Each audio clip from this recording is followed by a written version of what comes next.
Hi everyone, welcome to सिद्धि के वीआईएस academy. स्वागत है आपका सीसेट लेक्चर सीरीज में। आज से हम नया चैप्टर शुरू कर रहे हैं, न्यू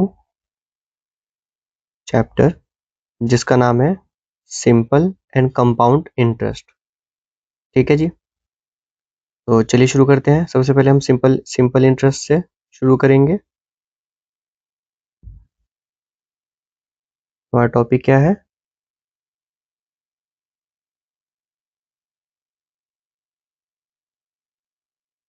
सिंपल इंटरेस्ट। सबसे पहले आप ये समझिए कि इंटरेस्ट क्या होता है। ठीक है, इंटरेस्ट क्या होता है? When a person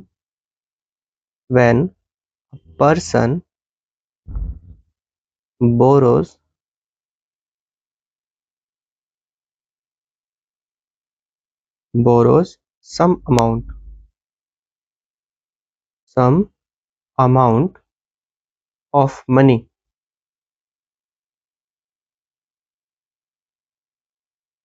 from another person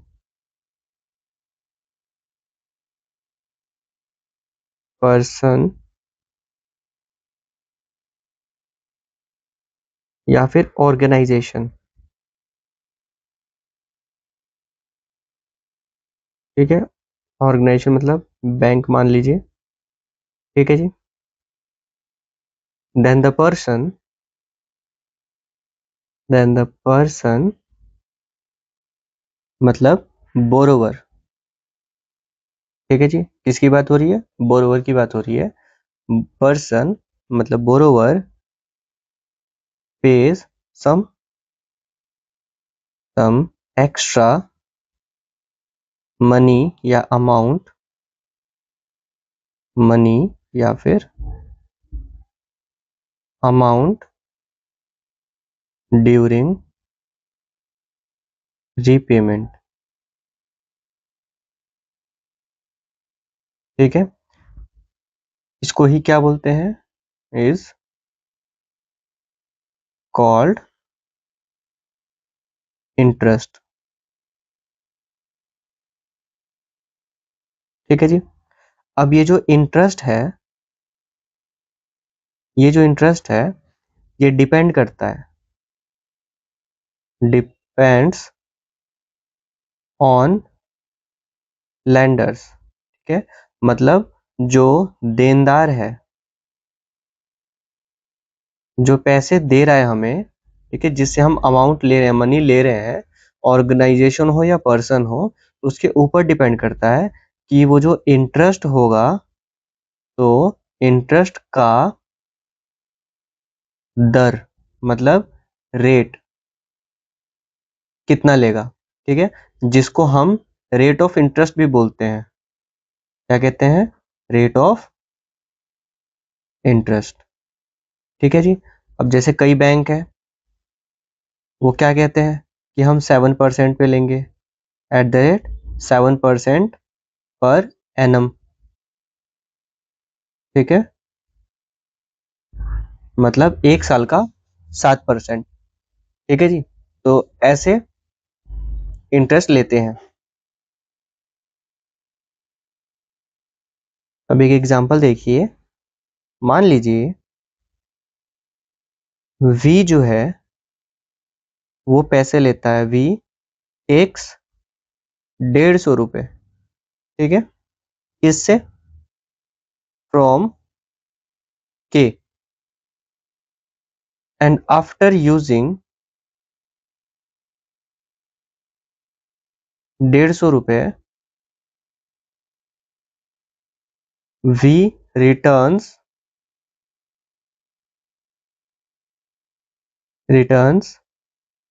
rupees 165। ठीक है, टू किसको? K को। देन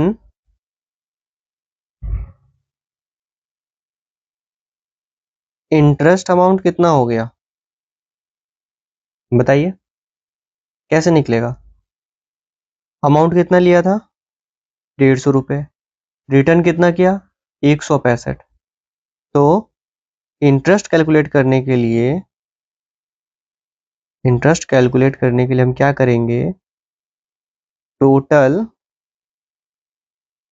पेड या फिर टोटल नहीं, रिटर्न अमाउंट लिख लेते हैं ना, रिटर्न अमाउंट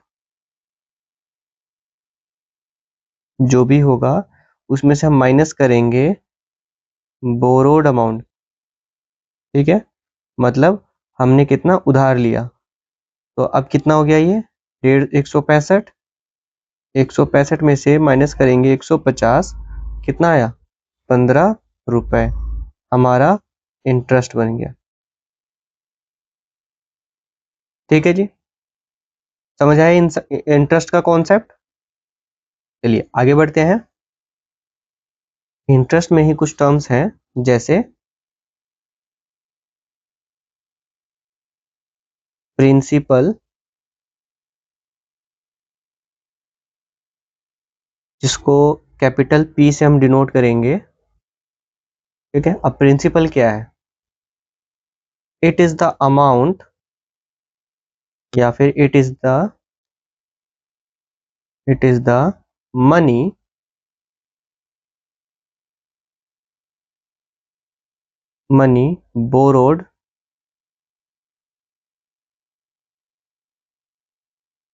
बोरोड और डिपॉजिटेड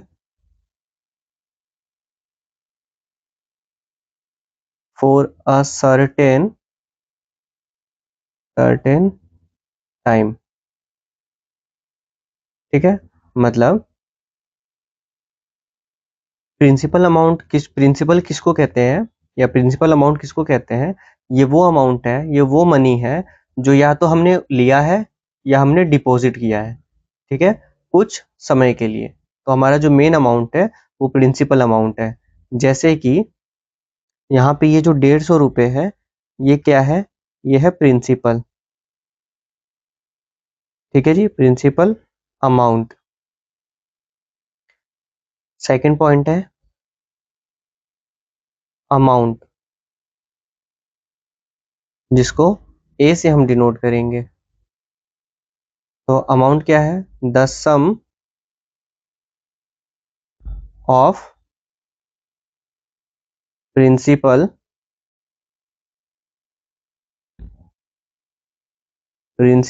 एंड इंटरेस्ट,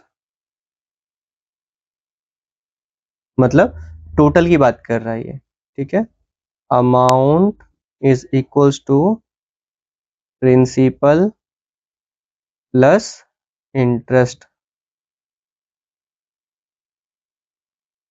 ठीक है जी,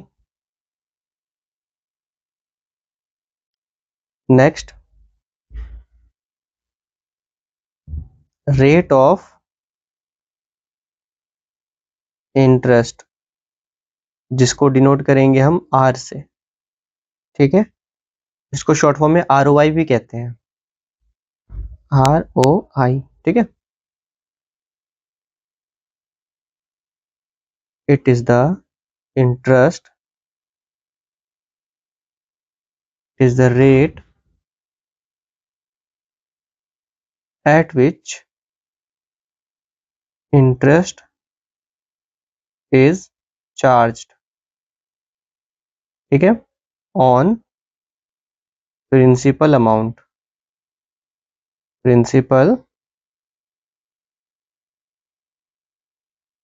मनी पर एनम। ठीक है जी,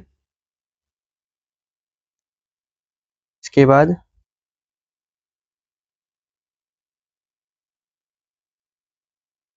time.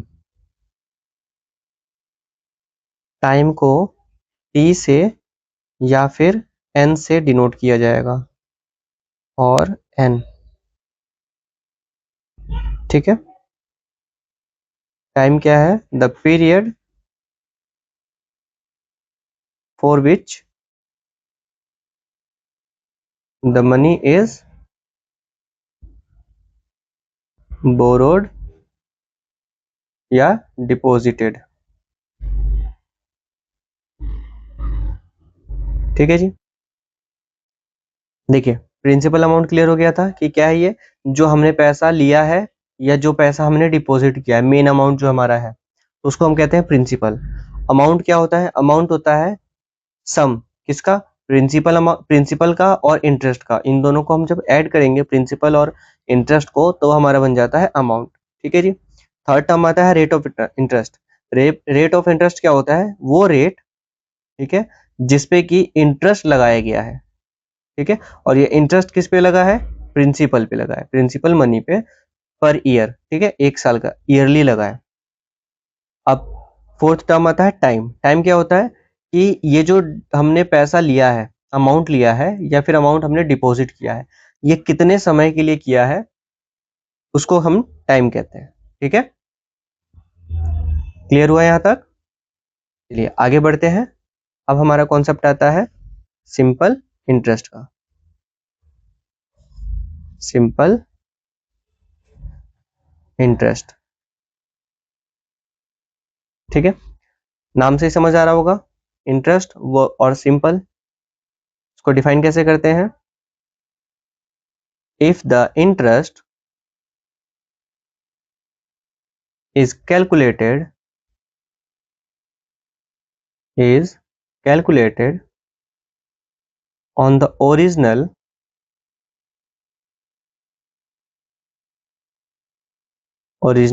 principal for any length of time, then it is called simple interest। Simple interest, ठीक है, मतलब ये कि इंटरेस्ट को कैलकुलेट किया जा रहा है। ठीक है जी, किस पे, ओरिजिनल प्रिंसिपल पे, किसी भी समय ओरिजिनल इंटरेस्ट पे जब हम इंटरेस्ट को, सॉरी ओरिजिनल प्रिंसिपल पे जब हम इंटरेस्ट को कैलकुलेट करते हैं उसको कहते हैं सिंपल इंटरेस्ट। ठीक है जी। अब देखिए सिंपल इंटरेस्ट को कैलकुलेट करने का फॉर्मूला, हम यहाँ पे सिंपल इंटरेस्ट को ना एस आई से डिनोट करेंगे, एस आई। ठीक है जी, सिंपल इंटरेस्ट। तो सिंपल इंटरेस्ट को कैलकुलेट करने का फॉर्मूला क्या है, प्रिंसिपल, जिसको पी से डिनोट करते हैं, इनटू रेट, ठीक है जी, जिसको आर से डिनोट किया जाएगा, इनटू टाइम, मतलब टी, डिवाइडेड बाय 100। ठीक है जी,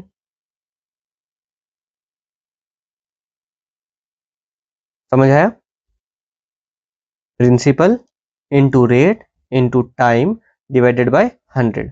अब यहाँ पे वेरिएबल्स कितने हो गए, एक, ये दो, ये तीन और ये चार। क्वेश्चन में हमें कितने गिवन होंगे, इनमें से कोई से भी 3 गिवन होंगे, हमें फोर्थ वाला फाइंड आउट करना है। ठीक है जी।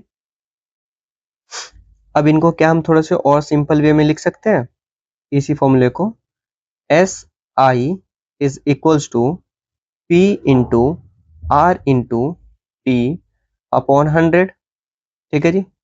अब कुछ और नए फॉर्मूले हम जनरेट करेंगे इसी के द्वारा। ठीक है,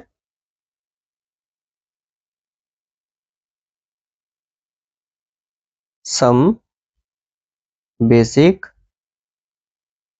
फॉर्मूला। ठीक है जी। देखिए फर्स्ट फॉर्मूला, मान लीजिए आपको प्रिंसिपल निकालना है। ठीक है, तो प्रिंसिपल निकालने के लिए हम क्या करेंगे, S I is equals to P into R into T upon 100। ये है। अब हमारे पास P गिवन नहीं है। ठीक है, तो हमारा फोकस क्या है, P को फाइंड आउट करना। अब हम क्या करेंगे, यहां से 100 को इधर ट्रांसफर करेंगे, यहाँ पे डिवाइड में है, इधर जाके क्या हो जाएगा, मल्टीप्लाई, एस आई इंटू 100 हो जाएगा। Is equals to P into R into T.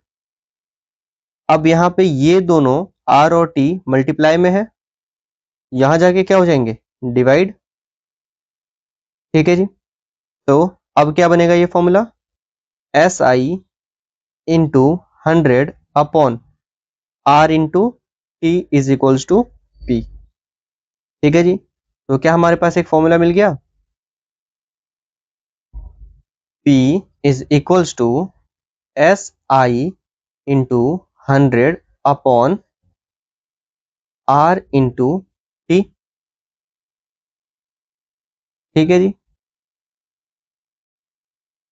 ये हमारा दूसरा फॉर्मूला हो गया, इसको हम कहेंगे फर्स्ट, और ये सेकंड फॉर्मूला।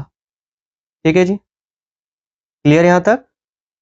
क्या इसी फॉर्मूले को हम ऐसे भी लिख सकते हैं, P is equals to A into 100 upon R into, नहीं ऐसे नहीं लिखेंगे, सॉरी। अब देखिए इसके बाद क्या करेंगे, अब सेकंड फॉर्मूला हमें रेट निकालना है यहां से। ठीक है जी। तो अब हमारा फोकस क्या रहेगा, S I is equals to P into R into T upon 100। तो अब रेट के रिस्पेक्ट में हम करेंगे। ठीक है जी। तो ये हो जाएगा, यहां से इसको ट्रांसफर करेंगे, यहां से इसको इधर ट्रांसफर करेंगे, और R और T मल्टीप्लाई में है, इधर जब आएगा तो डिवाइड में हो जाएगा। ठीक है जी। तो फॉर्मूला क्या बन जाएगा, R is equals to SI into 100 upon P into T. ये फॉर्मूला बन जाएगा। तो ये हो गया हमारे पास थर्ड फॉर्मूला। समझ आया यहाँ तक, SI into 100 upon P into T. अब अगर हम T के रिस्पेक्ट में करें, तो SI is equals to P into R into T upon 100। अब हमारा फोकस है T पे। ठीक है, तो T को छोड़ के बाकी सबको इधर हम ट्रांसफर कर देंगे। तो ये दोनों फिर से मल्टीप्लाई में है, इधर आके डिवाइड हो जाएंगे। ये डिवाइड में है, इधर आके मल्टीप्लाई में हो जाएगा।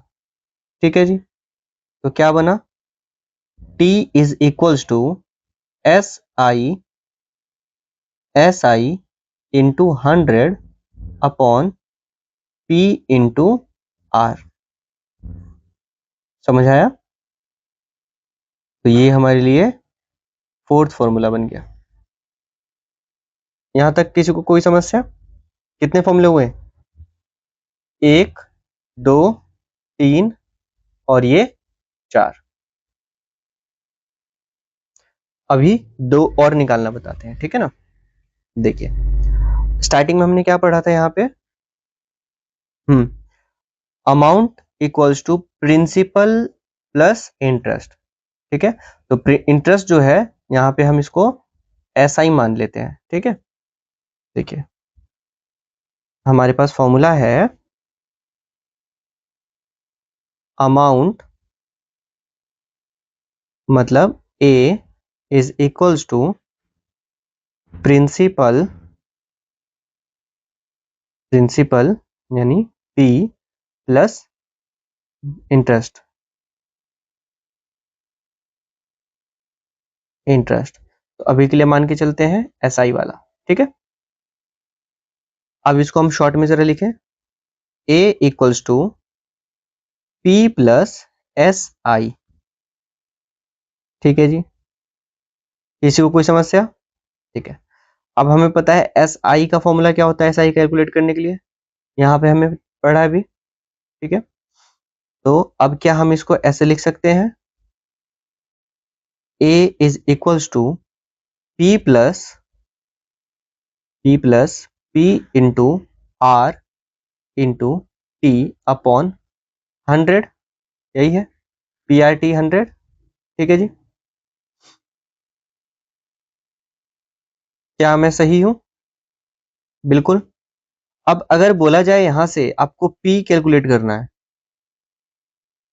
ठीक है जी, तो ये तो एक फॉर्मूला हो गया अमाउंट निकालने का, अमाउंट कैलकुलेट करने के लिए। अब यहां से अगर हमें पी कैलकुलेट करने को बोला जाए तो वो कैसे कैलकुलेट होगा? देखिए, अब हमें हमें पता है पी नहीं है हमारे पास, तो अब हम इसके रिस्पेक्ट में कैसे करेंगे? देखिए, वैसे ये जो फॉर्मूला है, ये फॉर्मूला नंबर हमारा हो गया 5, यहाँ पे 4 था, तो अब ये 5 हो गया, ये और ये, क्योंकि ये अगर गिवन है हमारे पास तो हम इस फॉर्मूले से कैलकुलेट करेंगे, अगर एस आई गिवन नहीं है तो एस आई के प्लेस पे हम ये वाला लगाएंगे। तो चलिए इसको एक और बना लेते हैं 6, और इसको मान लेते हैं हम 5, ठीक है जी। ये सभी आपको नोट करके रखना है। अब नया फॉर्मूला यहाँ पे आविष्कार हो रहा है, A equals to P plus P into R into T upon 100, ठीक है जी। अब क्या करेंगे? अब यहाँ पे लेंगे हम एलसीएम, एलसीएम लेने पे क्या हो जाएगा? 100 आ जाएगा, ठीक है। अब ये हो जाएगा 100 into P plus P into R into T, ठीक है जी। अब अब यहाँ से हम पी को कॉमन लेंगे, दोनों में पी है और हमें पी का पता नहीं है वैल्यू क्या है, पी हमें फाइंड आउट करना है। यहाँ पे ए, यहाँ पर भी ए, तो अब क्या करेंगे? पी को हम कॉमन लेंगे, तो अंदर क्या हो जाएगा? 100 प्लस आर और टी रह जाएगा यहाँ पे, आर इंटू टी अपॉन 100, ठीक है जी। ए, अब क्या करेंगे? अब हम ये करेंगे कि यहां से 100 को इधर ट्रांसफर करेंगे, इधर डिवाइड में है, इधर आके मल्टीप्लाई में हो जाएगा, ठीक है जी। और इनको भी हम इधर ट्रांसफर कर देंगे, यहाँ पे ये लोग मल्टीप्लाई में है पी के साथ, इधर आके डिवाइड हो जाएंगे ए के साथ। तो अब क्या हो जाएगा?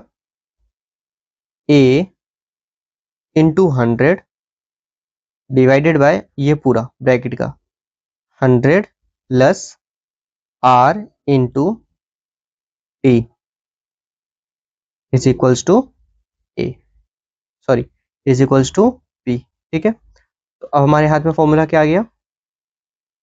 फॉर्मूला आ गया P is equals to A into 100 upon 100 plus R into T,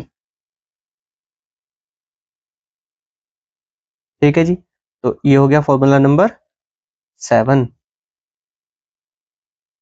अब आपके लिए होमवर्क में ये है कि जैसे मैंने यहाँ पर हमने SI से कैलकुलेट किया था R और T को, तो यहाँ पे तो P निकल गया, हमने P कैलकुलेट कर लिया यहाँ पे। अब आपने कैलकुलेट करना है R, और फिर उसके बाद में एक बार R कैलकुलेट करेंगे और फिर एक बार T कैलकुलेट करेंगे, ठीक है। मैं यहाँ पे लिख देता हूँ, calculate for R and T, ठीक है जी, समझ गए। एक बार R के रिस्पेक्ट में करेंगे, एक बार T के लिए करेंगे। चलिए आगे बढ़ते हैं, एग्जाम्पल सॉल्व करते हैं। देखिए एग्जाम्पल नंबर 1 क्या कहता है, यहाँ पे हमें क्या क्या गिवन है और बोला क्या है निकालने के लिए। कहता है कि फाइंड करो SI, ठीक है जी। तो हमें SI गिवन नहीं है, मतलब फाइंड करना है। अब क्या है हमारे पास गिवन, क्या क्या है? P, P कितना है? 1000, R कितना है? 20%, ठीक है जी। और T कितना है? T है 4 years। अब SI का फॉर्मूला क्या है?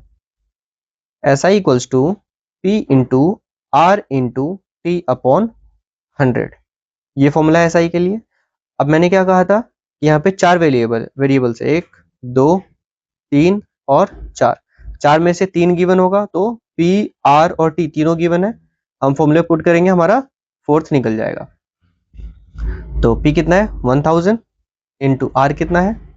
20 इंटू टाइम कितना है? 4 और नीचे 100, ठीक है। यहाँ पे ये जो परसेंट का साइन है, इसके लिए हमने नीचे 100 यूज कर लिया ऑलरेडी, तो इसको हमने स्किप करना है, ठीक है। आगे इसको सॉल्व करेंगे, कितना आएगा, 2 जीरो से ये 2 जीरो कैंसिल, अब इनको हम मल्टीप्लाई करेंगे तो कितना आएगा, 10 इंटू 20 इंटू 4, मतलब 200 और 4 यानी कि 800 रुपए, 800 हुआ आंसर।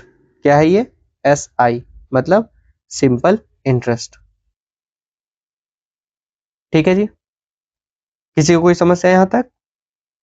ठीक है, next question, find the amount. अब यहाँ पे अमाउंट निकालना है। P हमें दिया है प्रिंसिपल, रेट ऑफ इंटरेस्ट दिया है पर एनम, एंड टाइम दिया है, ठीक है जी। तो हमें अमाउंट निकालना है।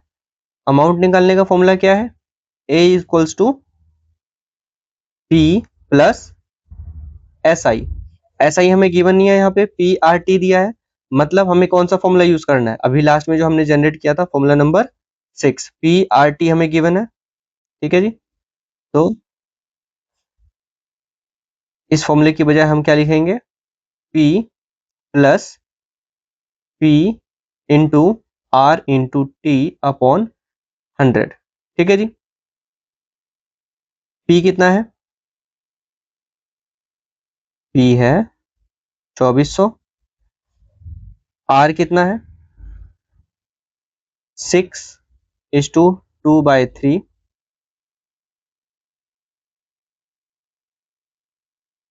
6:2/3, इसको थोड़ा सा अलग करते हैं, स्पेस कम पड़ रहा है यहाँ पे, 2/3, तो इसको हम टोटल करेंगे, कितना हो गया, 18 और 2 20/3, और टाइम कितना है 3:1/2, तो टाइम 3:1/2, तो ये कितना हो जाएगा, 2 3 6 और 1 7, 7/3, सॉरी 2, ठीक है जी। अब हम फॉर्मूले पे रखेंगे, तो A इक्वल्स टू P कितना 2400 plus 2400 into 20/3 into 7/2 divided by 100, ठीक है जी। आगे क्या होगा, 2400 एज इट इज, ठीक है, 3 से इसको अलग कलर से कर लेते हैं, 3 एकम 3,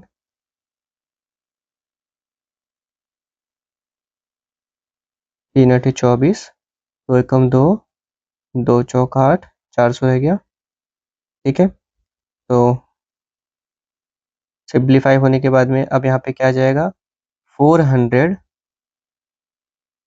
इंटू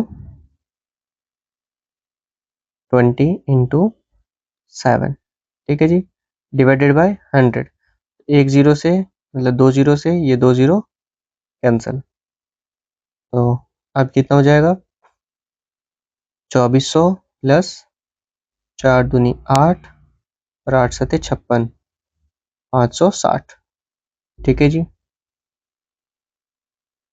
तो 2400 और प्लस ये कितना हो गया, 2960 आंसर हमारा, ये हो गया आंसर अमाउंट, ठीक है जी। चलिए आगे बढ़ते हैं। देखिए आगे कुछ नोट पॉइंट्स हैं। तो फर्स्ट नोट पॉइंट में क्या कहता है, if rate of interest is half yearly, ठीक है, रेट ऑफ इंटरेस्ट कितना बोलता है, हाफ ईयरली, तो हम रेट कैसे लगाएंगे, जो भी रेट होगा, जो रेट ऑफ इंटरेस्ट गिवन होगा हमें, उसका हम बाय 2 कर देंगे, मतलब डिवाइडेड बाय 2 कर देंगे, तो हमारा हाफ ईयरली निकल जाएगा। हाफ ईयरली मतलब 6 मंथ, ठीक है, 6 महीने का हाफ हो जाएगा, ईयरली रेट ऑफ इंटरेस्ट का बाय 2 कर देंगे तो, और टाइम क्या हो जाएगा 2t, ठीक है जी। If rate of interest is quarterly, अगर क्वार्टरली कहता है तो क्वार्टरली क्या हो जाएगा, 3 महीने, ठीक है, 3 महीने क्वार्टरली, ठीक है जी। अब रेट ऑफ इंटरेस्ट जो होगा उसको हम डिवाइड करेंगे बाय 4, यहाँ पे कितने से कर रहे थे, बाय 2, अब करेंगे बाय 4, और हमारा टाइम क्या हो जाएगा, 4t। ठीक है जी। If rate of interest is monthly, अगर मंथली है तो हम डिवाइड करेंगे फिर 12 से, क्यों, एक साल में कितने महीने होते हैं, 12, इसलिए हम 12 से रेट ऑफ इंटरेस्ट को डिवाइड करेंगे तो एक महीने का निकल जाएगा, और टाइम ड्यूरेशन हो जाएगा हमारा 12t। ठीक है जी। To calculate interest the day on which amount is deposited. ठीक है, अगर कहा जाता है कि जैसे आज 10 तारीख है ना, 10 तारीख है, और नीचे लिख लेते हैं टुडे इज 10, ठीक है, 10 दिसंबर। ठीक है जी। अब 10 दिसंबर को बोला जा रहा है कि अमाउंट डिपॉजिट हुआ है, कुछ अमाउंट नहीं, मनी, मनी क्या हुआ है, डिपॉजिट हुआ है। तो फिर आगे क्या कहता है, इज नॉट काउंटेड। ठीक है, अब 10 तारीख को अगर हम मनी डिपॉजिट कर रहे हैं, डिपॉजिटेड, तो हम उसको काउंट नहीं करेंगे। ठीक है जी। But the day on which amount withdraw, अगर हम बैंक में मनी डिपॉजिट टू बैंक, ठीक है, बैंक में या किसी ऑर्गेनाइजेशन में अगर हम पैसे दे रहे हैं तो उस दिन हम इंटरेस्ट के लिए काउंट नहीं करेंगे उस दिन को। और अगर हम अमाउंट ले रहे हैं, विड्रॉ कर रहे हैं मनी को, ठीक है, तब क्या करेंगे, इसको हम काउंट करेंगे। मतलब इस दिन को 10 तारीख को काउंट किया जाएगा, अगर हम विड्रॉ कर रहे हैं, पैसे ले रहे हैं तब, और अगर हम पैसे दे रहे हैं, डिपॉजिट कर रहे हैं, तब हम इसको काउंट नहीं करेंगे। ठीक है, काउंट नहीं करेंगे, और इस दिन काउंट किया जाएगा। बात समझ आई? ठीक है, आगे बढ़ते हैं और एग्जांपल सॉल्व करते हैं इससे रिलेटेड। देखिए, के टेक्स 3000 फ्रॉम वी, ठीक है, फॉर 2 years, 2 साल के लिए, at a rate of interest 10% half yearly. What amount will paid by K to V after the end of 2 years? देखिए हमारे पास क्या क्या गिवन है इसमें, और क्या कैलकुलेट करने के लिए बोला गया है। ठीक है, K 3000, V, सॉरी V नहीं, R 10%, और टाइम 2 years, इतना हमारे पास गिवन है। और बोला गया है लास्ट में व्हाट अमाउंट, मतलब हमसे क्या पूछा जा रहा है, अमाउंट पूछा जा रहा है। ठीक है, तो अमाउंट हमें फाइंड आउट करना है। ठीक है जी। तो अमाउंट का फॉर्मूला क्या होगा वो बताइए आप, इतने हम आगे देखते हैं। अब देखिए, के जो है, के नहीं, यहाँ पे पी होगा, प्रिंसिपल अमाउंट है ना, ये प्रिंसिपल है 3000 रुपए। तो अब देखिए कि रेट है, रेट क्या है, 10%। 10% क्या बोला है, हाफ ईयरली, हाफ ईयरली मतलब 6 मंथ का, 6 मंथ पे इंटरेस्ट लगा रहा है, ना कि पर ईयर। ठीक है, तो 10% हाफ ईयरली इंटरेस्ट लग रहा है, तो हम क्या करेंगे इसको, यहाँ पे क्या आपने पढ़ा था कि if rate of interest is, sorry, if rate of interest is half yearly, then the rate is R/2। अगर हाफ ईयरली है तो R/2 हो जाएगा, मतलब 10/2, दैट इज 5%। ठीक है जी। मतलब ये जो अमाउंट हमें गिवन है ये है ईयरली, ये ईयर का है, 1 ईयर का। ठीक है जी। तो हमें रेट ऑफ इंटरेस्ट क्या है, हाफ ईयरली बोला है अप्लाई करने के लिए, तो हमने हाफ ईयरली निकाल लिया। बात समझ आई? तो अब हमारा आर जो है वो ये है। अब आगे देखिए, टी क्या बोला है, टाइम 2 इयर्स, तो हाफ ईयरली जब हम कैलकुलेट कर रहे हैं तो हमारा टी कितना हो जाएगा, टी हो जाएगा 2t। ठीक है, तो 2t, तो 2t बोला है तो 2 इंटू टी कितना है, 2, तो ये कितना हो गया, 4। ठीक है, तो हमारा टाइम हो गया 4,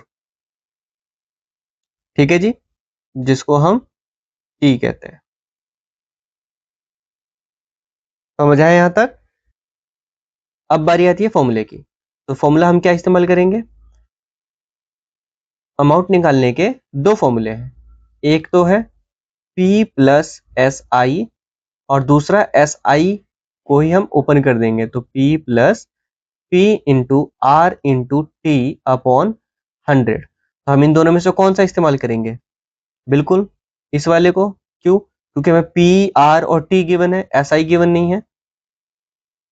तो अब फॉर्मूले में हम अप्लाई करेंगे, A equals to P plus P into R into T upon 100, that is P कितना है? 3000, 3000 प्लस फिर से 3000 इंटू आर कितना है?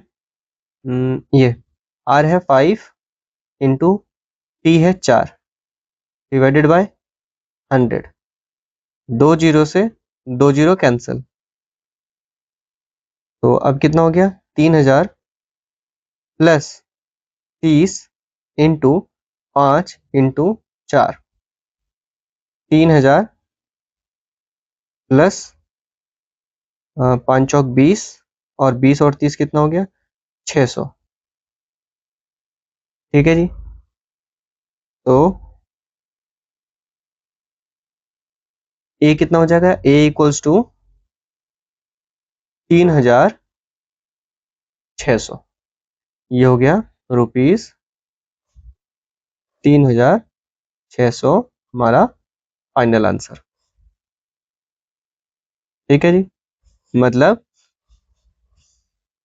के will pay 3600 after end of 2 years, ठीक है जी। किसी को कोई समस्या? समझ आया अच्छे से? ठीक है, चलिए आगे बढ़ते हैं, कुछ इंपॉर्टेंट स्पेशल टेक्निक्स की ओर आगे बढ़ते हैं।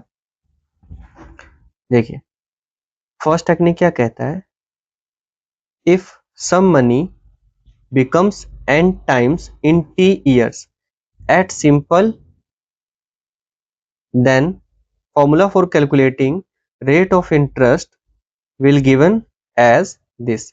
यहाँ पे सिंपल इंटरेस्ट होगा, ठीक है जी।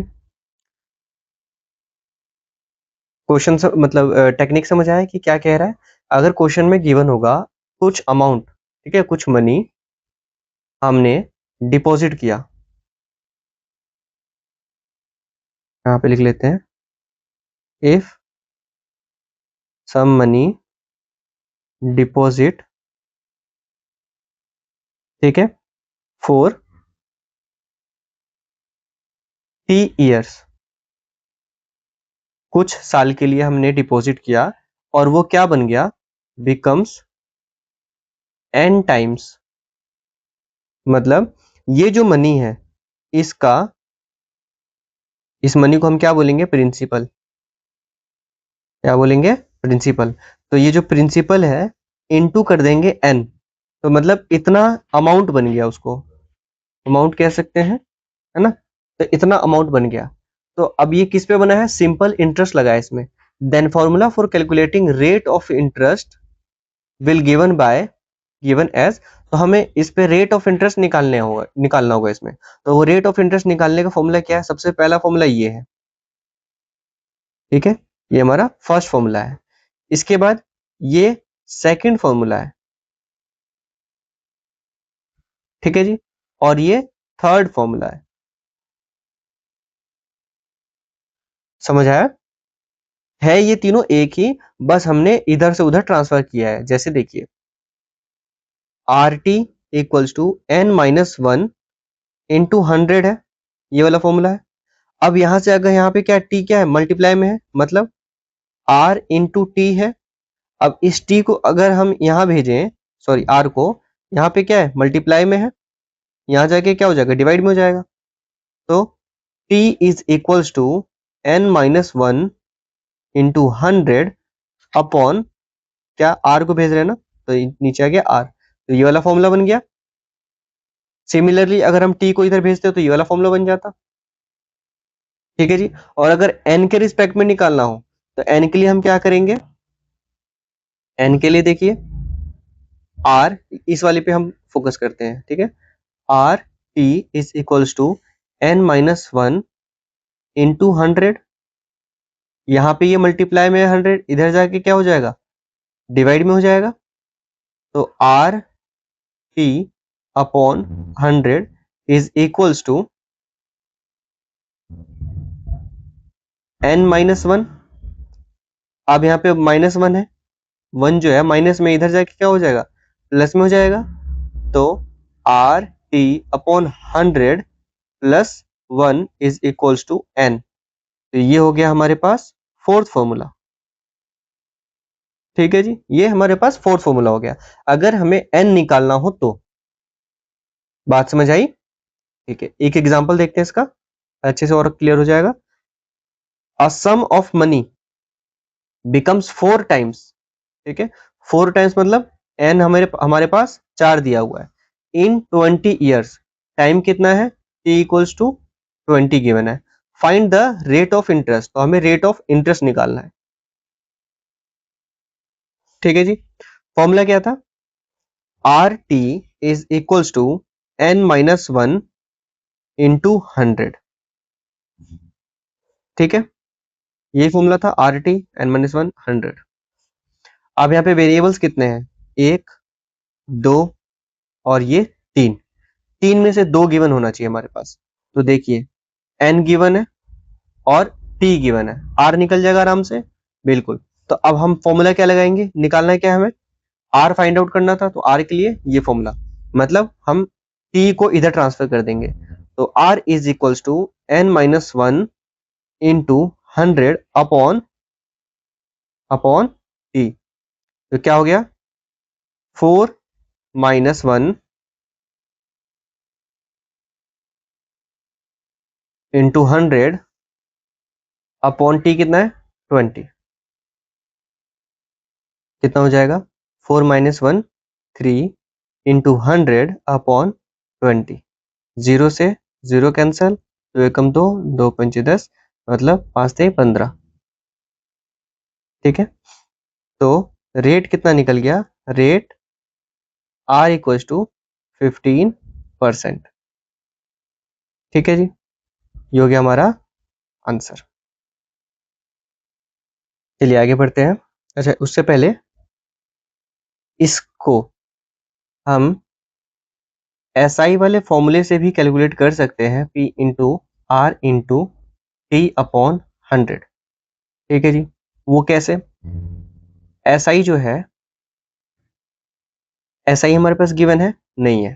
ठीक है, तो एसआई के लिए क्या करेंगे, जो अमाउंट है मतलब मनी, ठीक है जी, तो इसको हम लेट कर लेते हैं P।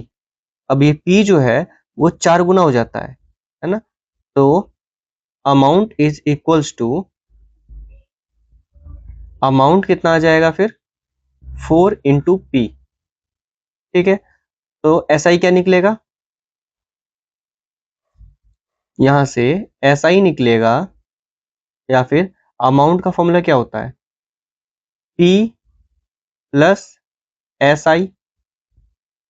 तो 4P माइनस का P is equals to SI हो जाएगा।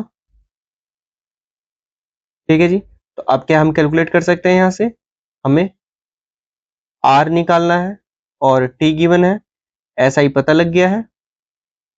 आप इससे कैलकुलेट करके आंसर मैच कीजिएगा। ठीक है, मैंने यहां तक बता दिया, आगे आपको करना है प्रोसीड। ठीक है, चलिए आगे बढ़ते हैं।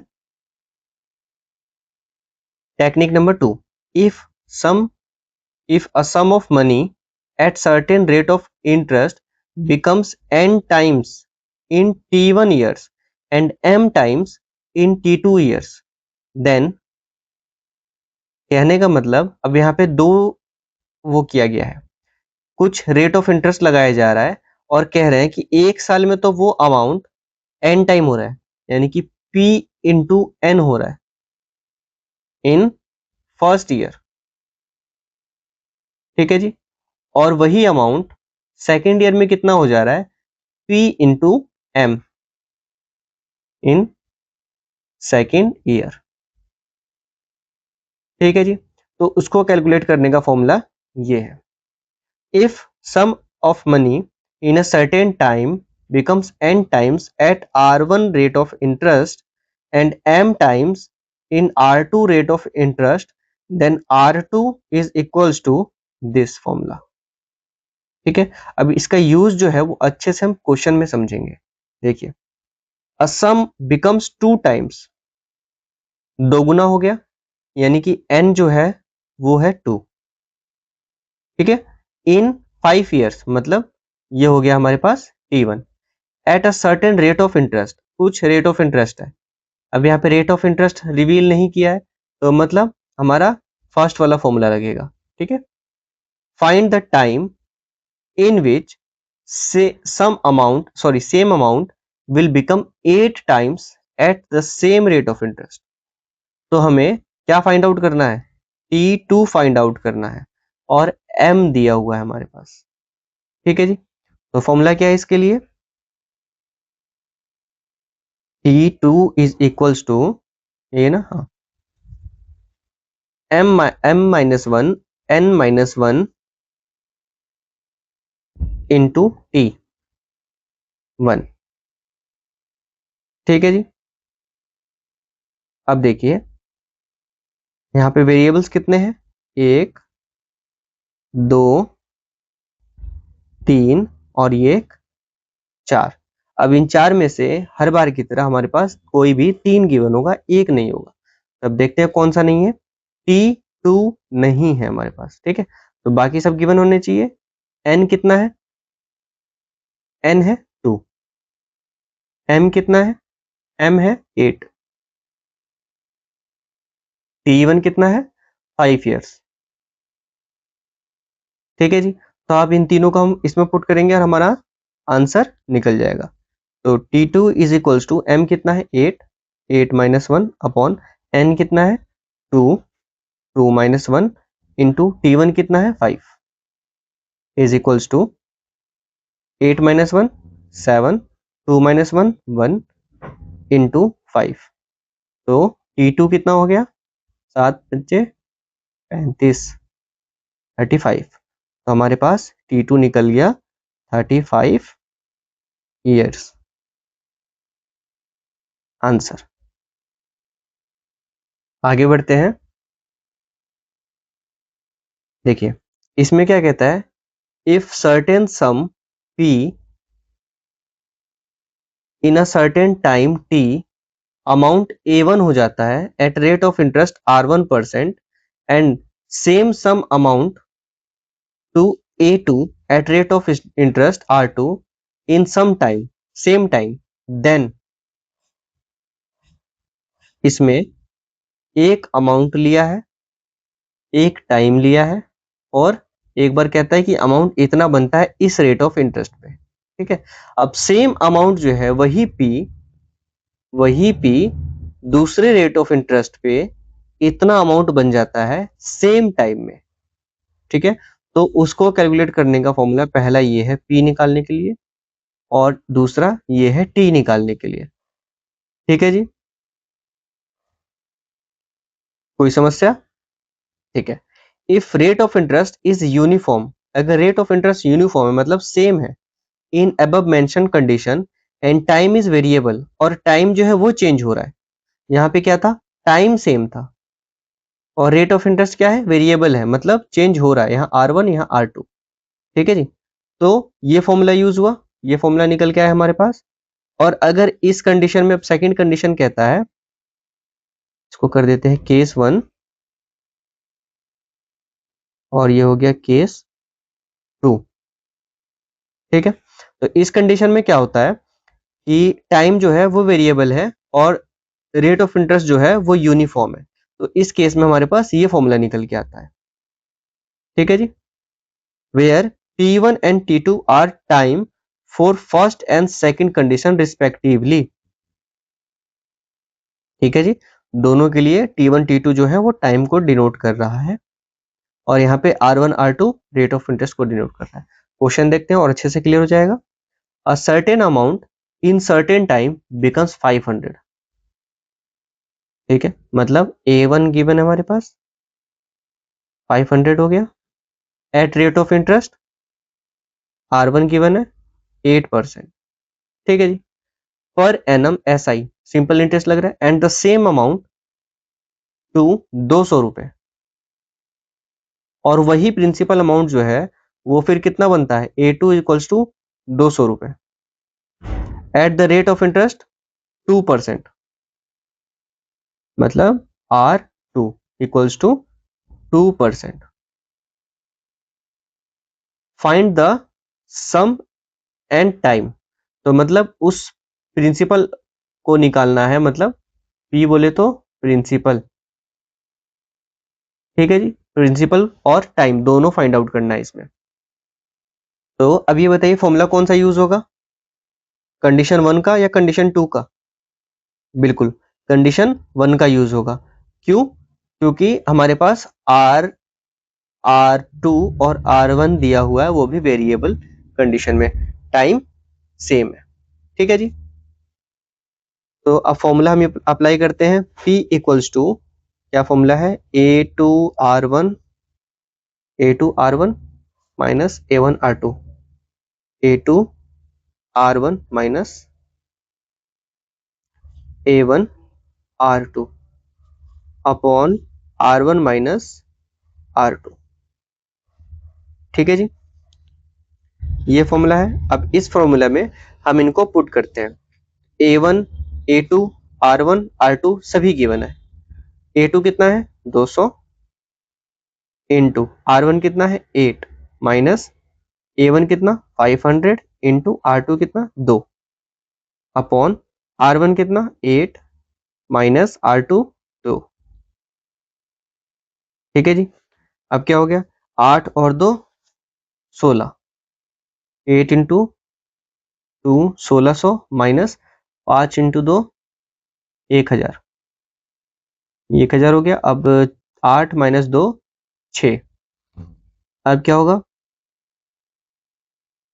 1600 में से 1000 माइनस करेंगे तो आएगा 600 डिवाइडेड बाय 6। तो ये कितना हो गया, 6 कम 6 मतलब 100। हमारे पास P निकल के आ गया 100। ठीक है जी। अब T निकालना है, तो T के लिए फॉर्मूला क्या है, A1 minus A2 divided by A2 R1 minus A1 R2। A1 कितना 500 minus 200 upon 200 into 8 minus 500 into 2। ठीक है जी। अब ऊपर कितना हो गया, ये 300, 300 डिवाइडेड बाय 8 2 फिर से 1600 minus 1000 is equals to 300 divided by 1600, तो ये हो गया 600। फिर से 2 जीरो से 2 जीरो कैंसिल, 3 एकम 3 3 दूनी 6, मतलब 1/2। ठीक है जी, 1/2 ईयर। तो 1 मिनट, 1/2 कैसे होगा, यहाँ पे इंटू होगा 100। ठीक है जी, यहाँ पे पूरे को इंटू करेंगे हम 100 से।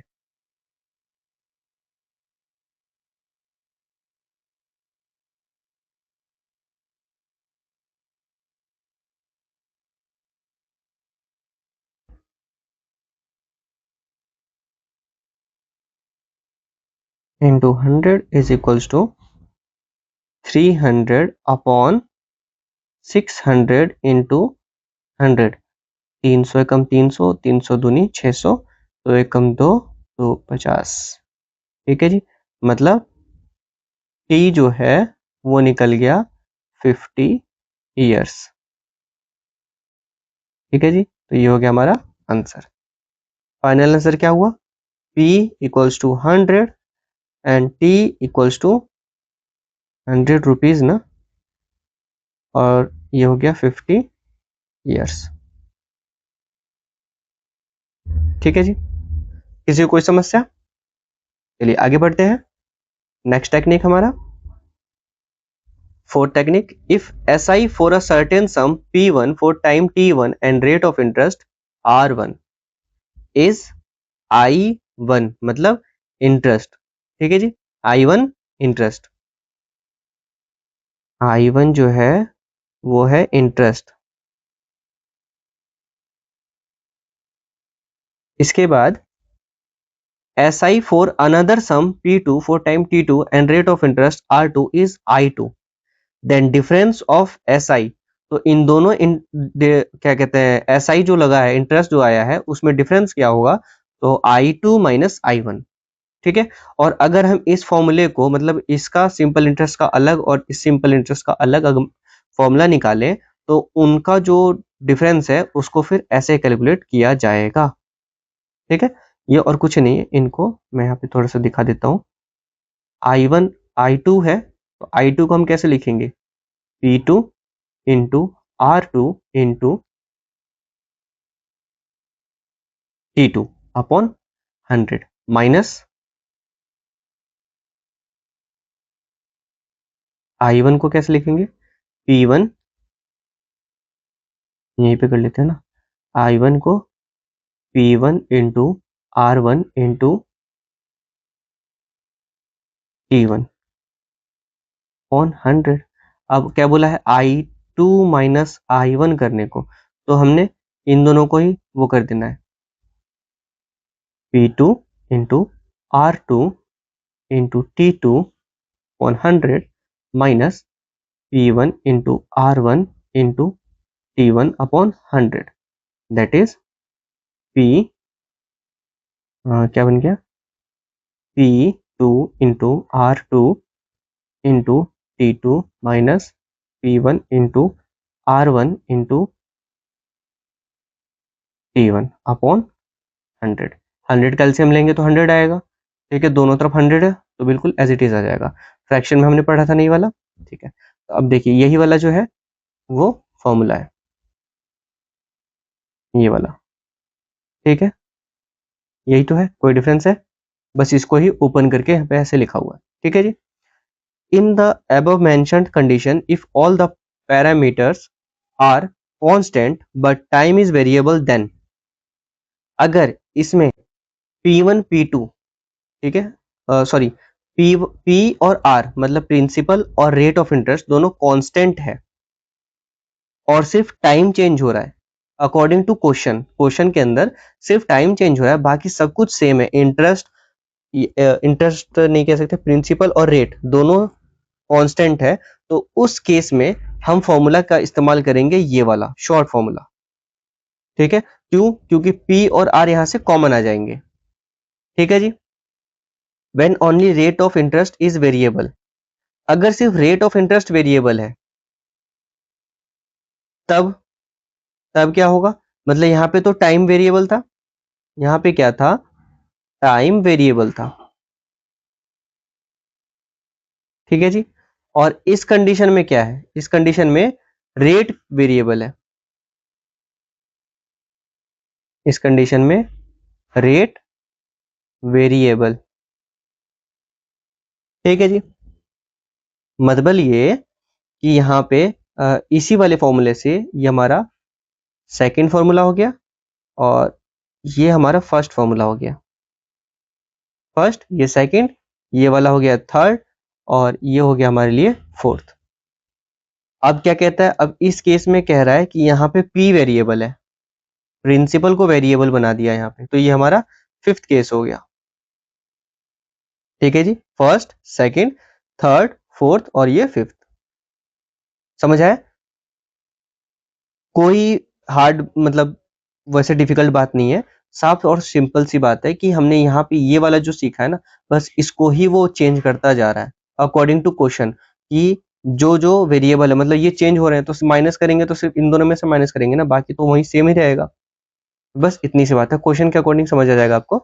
ठीक है, फोर्थ में क्या कहता है, when only one parameter remains constant and the remaining are variable. अब सिर्फ एक ही यहाँ पे कांस्टेंट होगा, बाकी सारे वेरिएबल हैं। तो यहाँ पे जैसे कि फर्स्ट केस में क्या बोला है, p कांस्टेंट है और बाकी आर और टी दोनों वेरिएबल है, चेंज हो रहे हैं, ठीक है, दोनों केस में। यहाँ पे आर कांस्टेंट है, यहाँ पे टी कांस्टेंट है, तो यहाँ पे कितना फॉर्मूला होता, 5 हुआ था, तो अब ये हो गया, यहाँ पे ये हो गया 6 और ये हो गया 7 और ये वाला हो गया 8। तो इस वाले टेक्निक से एक फॉर्मूला निकला, फर्स्ट फॉर्मूला ये वाला, ये फॉर्मूला हमारे पास फर्स्ट निकला, और इसी फॉर्मूले से हमारे पास बाकी सारे फॉर्मूले आ गए। ठीक है जी। अब देखिए यहाँ पे क्वेश्चन दिया है, the simple interest on a certain सम, ठीक है, कुछ p है हमारे पास एट 5% पर एनम, ये हमारे पास r है, फॉर 4 years, ये है t, and 3 years differ by 42, find the sum. अब क्या कह रहा है कि हमें सम निकालना, सम मतलब ये p की बात कर रहा है कि p हमें फाइंड आउट करना है, यहाँ पे क्वेश्चन में p फाइंड आउट करने के लिए कह रहा है। ठीक है जी। अब देखिए r1 कितना है, r1 है 5%, r2 कितना है, r2 है, नहीं r2 नहीं दिया है, तो r2 को हम सेम देखेंगे, सेम मानेंगे, और t1 जो है वो कितना है, 4 years, 4 years, और t2 कितना है, 3 years। ठीक है जी। और कुछ गिवन है हमारे पास, बिल्कुल, एक ये गिवन है 42। अब इस 42 को क्या करना है, क्या बोला है, डिफर है, मतलब I1 minus I2 is equals to 42। ठीक है जी। तो इतना हमारे पास दिया हुआ है।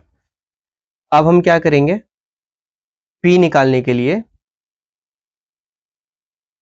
इसमें R1 नहीं R और P, ये दोनों क्या है, कांस्टेंट है।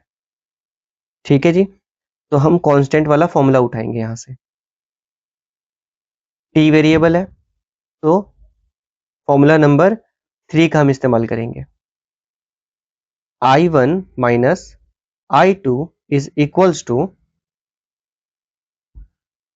P R T2 minus T1 upon 100।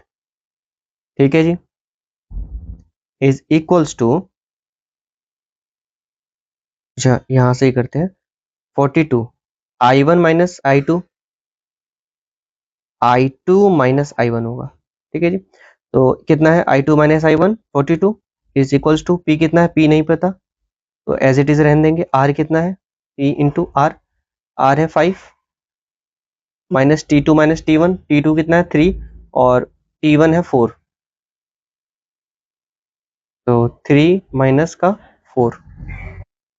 अच्छा, यहाँ पे अगर 3 में से माइनस 4 करेंगे तो माइनस में हमारा आंसर आएगा, तो इसलिए हम इसको चेंज करते हैं, T2 ये T1।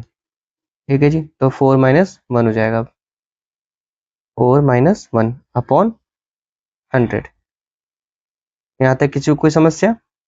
देखिए 42 is equals to P into, अब ये क्या होगा, यहाँ से इसको डिवाइड कर देंगे, 5 एकम 5 और ये हो जाएगा 20। ठीक है। ओ एक मिनट, यहाँ पे 1 नहीं, यहाँ पे 3 होगा ना। अब 4 माइनस 3 कितना हो गया, 1 अपॉन 20।